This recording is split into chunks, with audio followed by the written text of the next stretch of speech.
everyone. Welcome to SHATABHISHAK Nakshatra, the 24th in the Vedic Nakshatra series. And this nakshatra is found between 640 and 20 degrees of sidereal Aquarius. A most mystical but definitely unique nakshatra. When this is strong in your chart, you are hearing a different drama to everybody else. You are virtually living on a different plane of existence. There's quite a lot we have to talk about. So if you're new to my channel, don't forget to sub below. And if the video is helpful for you, give it a thumbs up. Thank you. Let's go. First of all, everyone, what exactly are the nakshatras? Why are they so important in astrology, and when and where do we use them? Put simply, the nakshatras are the night sky, or the stars in the night sky, the constellations we see in our galaxy. They're actually linking us to the higher lokas and bringing our karmas down in a mystical way through the nakshatra into the rasi, into our life. Parashara has written, God has decorated the heavens with constellations like pearls on a dark steed. The light of the sun hides them in the day, and all knowledge of them is divined in the darkness of the night.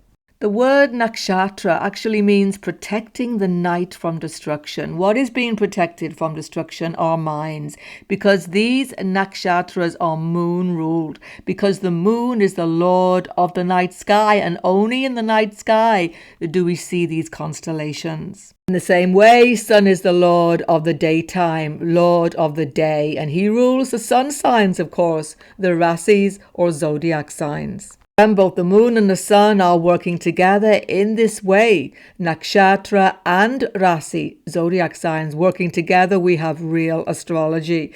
Don't forget, the stars are the basis of astrology. The rasis or zodiac signs come from the nakshatras, not the other way around. In fact, they can never be separated. Nakshatra must always fit in with the rasi exactly. With the sidereal zodiac, this is always happening. If they are in any way separated, true prediction, true astrology is not possible. Let me illustrate this for you. Here's an illustration, everybody. Kara Pandit Sanjay Rath of the 27 nakshatra scheme. It shows us perfectly how they map mathematically together with the rasis. On the outside are the 27 nakshatras, and every pada mathematically and perfectly linked with the sidereal zodiac on the inside. And more importantly, there are actually 3 portions to the nakshatra scheme. Can you see 3 equal divisions that are occurring at each Gandanta break? Gandanta is where water sign meets fire sign. Cancer, Leo, Scorpio, Sagittarius, Pisces, Aries in the sidereal zodiac. And these Gandanta dangerous crossings, danger points, switch points affect all of our karmas. And this break, this threefold division of this nakshatra mandala is very important because it is relevant to our lives. First is the early childhood and adulthood portion of our lives. Second section is our middle adulthood. And third, late or old age. And you map these in your own chart, starting with your birth nakshatra, the moon nakshatra. More than that, you can even make exact predictions of every single nakshatra and meaning in your life from your Janma nakshatra. So many predictions can be made. I will definitely make some future videos bringing these up for you. Right now, let's start with the basics. Let's understand the 27 nakshatras in this series, and most importantly, the ones that you should be looking out for in your birth chart. So which nakshatras matter in your chart? Well, I've just shown you every single nakshatra, whether a planet is there or not can be used to make predictions. But definitely wherever there are grahas, including Rahu Ketu, those nakshatras are important for you. But still, let's cut it down to the bare basics, everybody. I would say there are 4 important positions in regard to nakshatra that you definitely need to study and to understand. First and foremost is the moon or Janma. Janma means birth nakshatra. This is most important. Now, the moon is the mother, and the moon Janma Nakshatra actually relates us genetically to our mother's biological line. Some of that psychological and biological karma coming down is actually shown in this nakshatra. And secondly, moon is society. So moon Janma Nakshatra shows us how we get on with other people, how we move in society. So much of our outer experiences in life can be seen from this Janma Nakshatra. And many fundamental personality traits can be seen from the moon Janma Nakshatra, definitely. Not from the Lagna so much, not from ascendant, ruler, ascendant, all of that. No, it's the moon, it's the mind, it's the Janma Nakshatra. Don't forget, personality changes all the time. As you get older, you'll see it clearly. Personality develops through life, changes just like the moon. So study your Lagna or Ascendant Nakshatra. This will show you how you integrate yourself with society as a physical body. What do you look like? How do you dress yourself? How do you present yourself to other people as a physical being? And how intelligent are you? Or more importantly, actually, what do you do with your intelligence? How do you make decisions? And very important, do not delegate understanding of the sun, of Surya or Ravi Nakshatra. This is so important. How do you maintain vitality? So much to do with health, actually. Lagna and Nakshatra, some way to do with health, but Sun, very much so. And how do you maintain dharmic action, righteous action, and spiritual development also linked with this Sun Nakshatra? And definitely understand your Atmakarika Nakshatra. This is so important. Atmakarika means the highest degree planet in your chart. This contains a whole heap of karma that will bring very difficult circumstances into your life. Lord of this Nakshatra, Lord of this Atmakarika Nakshatra will help you actually to deal with these karmas. Important to understand, most definitely. By the way, if you're not sure what is your highest degree planet, check at the bottom of my description box. There's a website there where you can bring up your birth chart with the Atmakarika listed, and indeed all the nakshatras in your chart. So SHATABHISHAK Nakshatra. By the way, there are very many different ways to pronounce this nakshatra, so I may vary during the video. 640 to 20 Aquarius. The Lord is Rahu. You see how unique it is. The symbol is the 100 stars, but also the empty circle. And the deity is Varuna, the Lord of the oceans.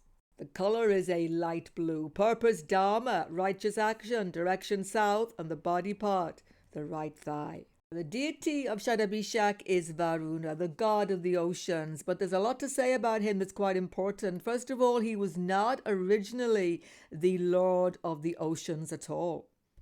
Varuna was the son of Aditi, goddess of the boundless sky, and he was lord of the sky. He fell from his position. He was banished from his position. There's a whole long story here, which I'm not going to narrate, to become lord of the oceans, banished to the salt waters under the sea, and forced to marry the river goddesses.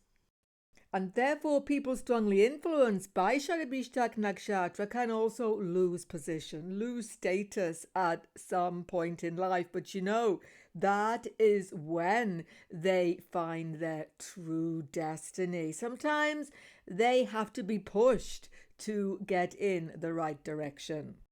From his position as god of the oceans, you see, he has all the wisdom, knowledge, deep perception, and deep understanding, which people with SHATABHISHAK most definitely have. Still, Varuna is a punishing god. He is not gentle by nature, really. He is a little bit exacting. One of his weapons is the noose here, or the lasso. So it's a punishing factor, this lasso, similar to Yamaraj, god of death. It's about lassoing in, roping in those who are doing evil deeds at the worst, or simply doing immoral action so that they can be corrected.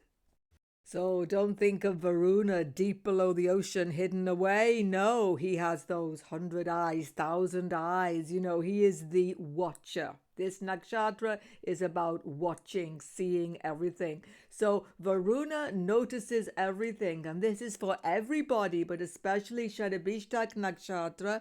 They have this feeling that they are being watched. Kind of spooky feeling, but it actually corrects them from doing misdeeds. They have a real sensitivity to when they have done wrong. When they have not taken dharmic path, they begin to feel uneasy because of this. That sense of being watched, you see, is actually linked to the 100 stars symbol. SHATABHISHAK Nakshatra is in that portion of the zodiac where it is a bit cloudy, where there are those so many stars, 100 stars. Not exactly 100, but so many. So it's about 100 stars, 100 watchers, 100 eyes, 100 lotus petals, the 100 healers. The other symbol is so important, the circle, the eternal circle of time, but the emptiness and the void inside.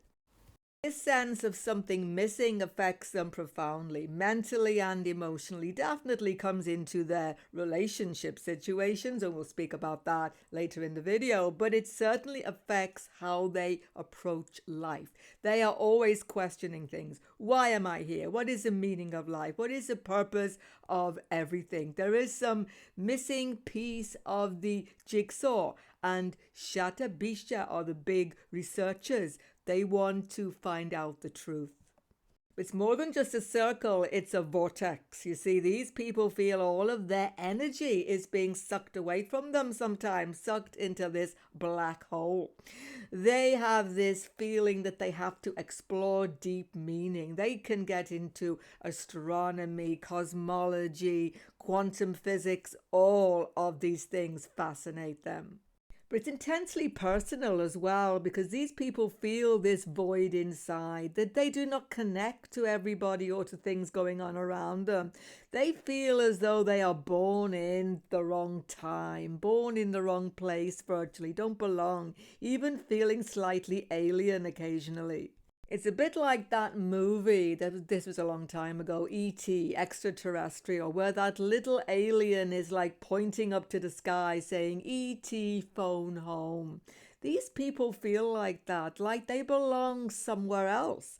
And that's a little bit disconcerting till they tune in to their true purpose. It is surprising then that it's Rahu, the outlaw, the outsider, going outside of the borders. He is the lord of SHATABHISHAK Nakshatra. So he is also a lord of Aquarius, as we shall see. But you see, he is giving to these people a rebellious nature, but a deep interest in research, in science, as I say, in finding out the deep truths of existence. Rahu is never satisfied. He's greedy. He can go to excess, and this can be downfall for SHATABHISHAK people, that they go over the top. They just can't stop when they get some ideas. So finding boundaries, finding control in life will become very important lesson for these people. And the whole nakshatra takes place, of course, in Kumbha Rasi Aquarius, the most misunderstood of all the zodiac signs, most likely. People think it's all about nourishing humanity, pouring out the water of knowledge to humanity. It can be, but it's not a willing thing. This pitcher is broken. This water is being lost. And so Aquarius are virtually forced, Kumbha people, particularly SHATABHISHAK part, to pay back this debt. They have to give of themselves. They have to sometimes lose a position, lose some high status in order to find their true destiny in life. It's never easy though. Why? Because Aquarius clings on. Aquarius is a fixed sign. It's a very clingy sign. It isn't just Scorpio that's clinging on, Aquarius too. They are very focused on where they've been. But Rahu is pushing them into the future all the time.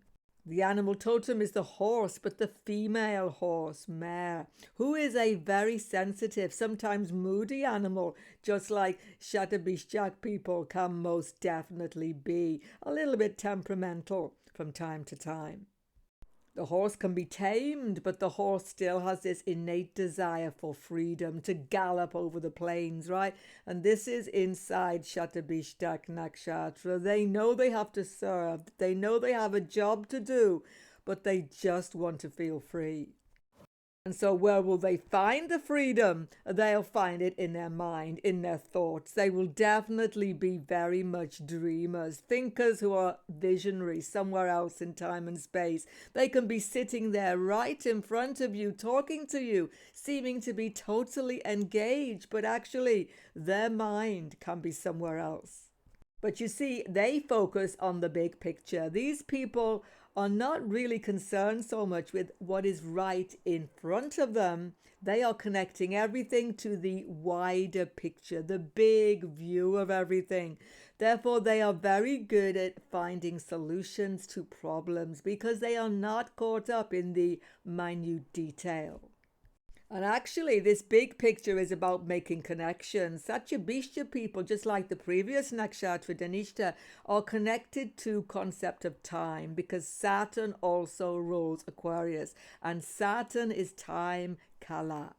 In fact, they're exceptionally talented finding out how the past connects to the future. What do they say? They say history repeats itself, right? But how does it repeat itself? These people can see it.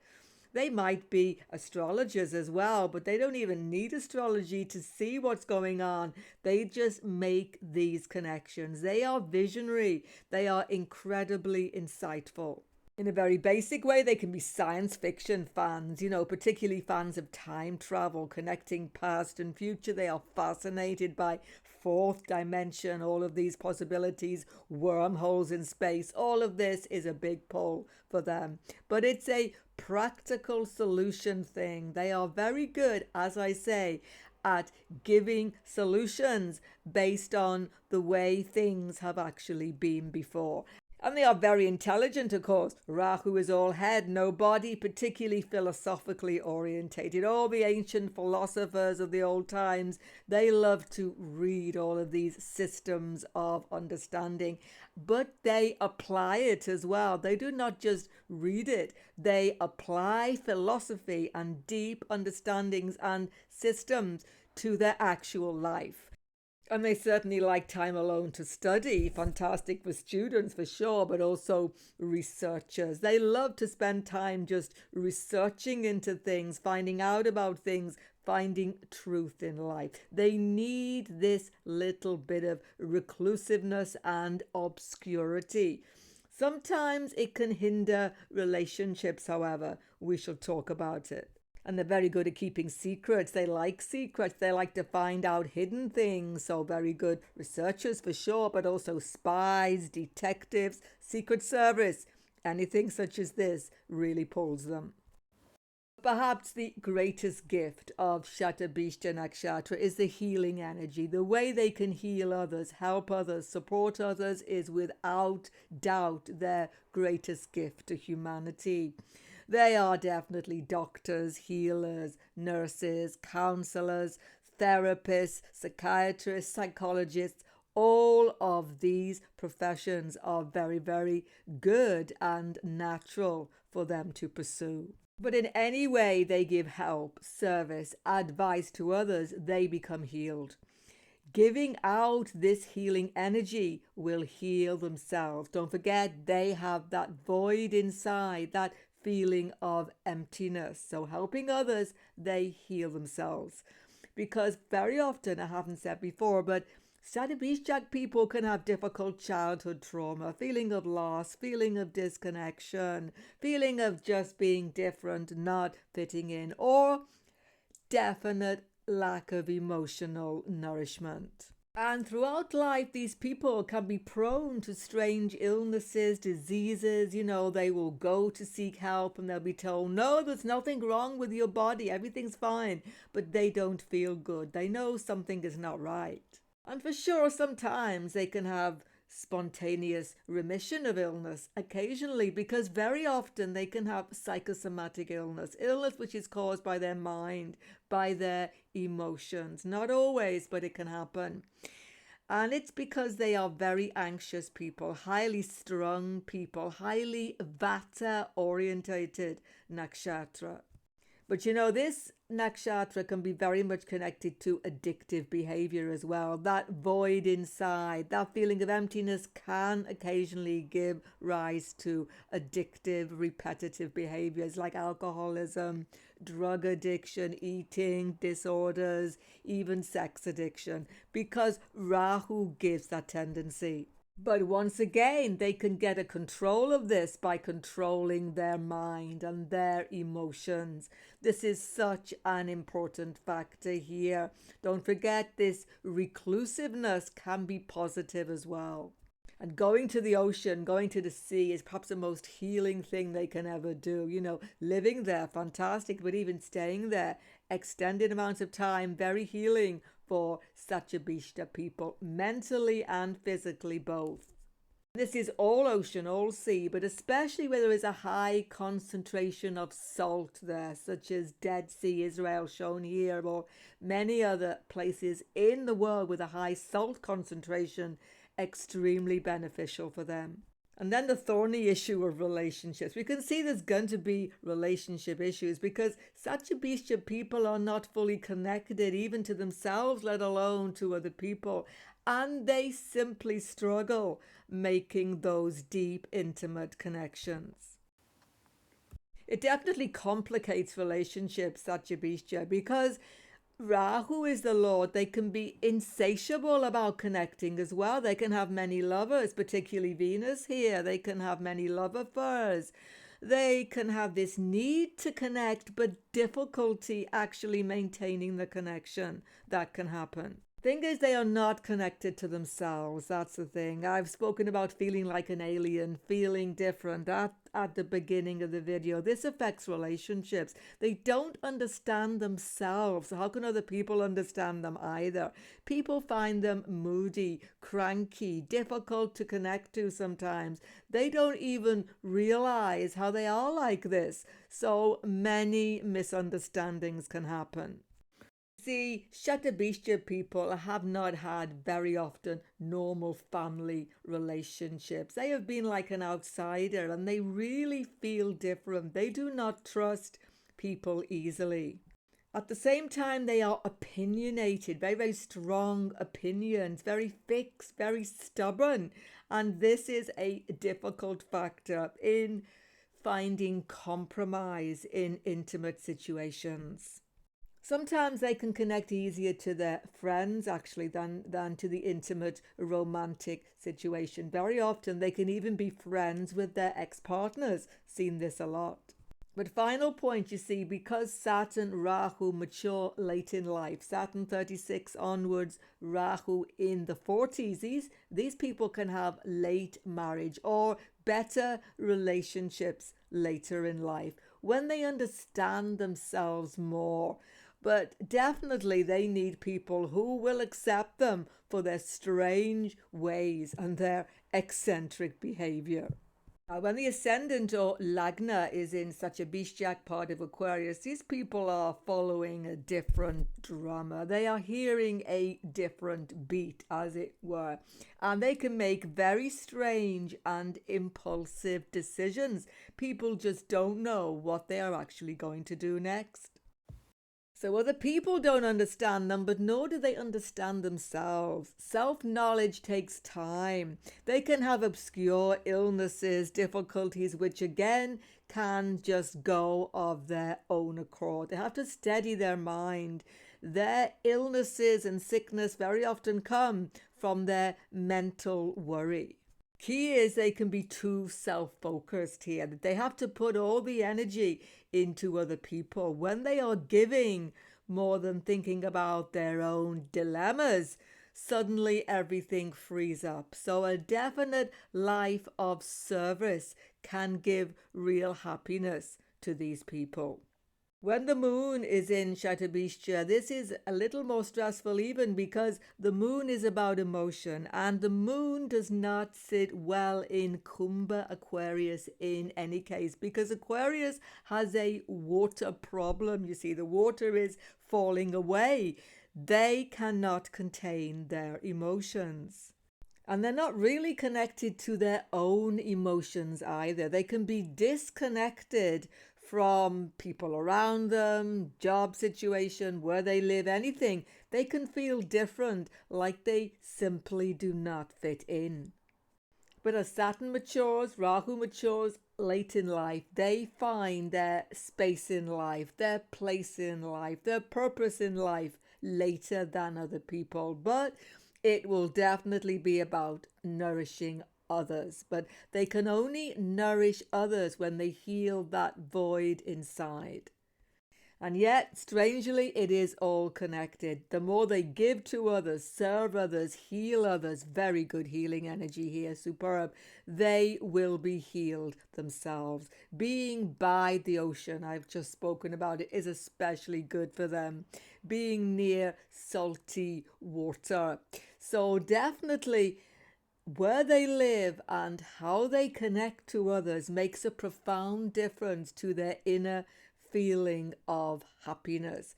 They have to make their energies flow outwards. Even though they love time alone, they must not cut themselves off.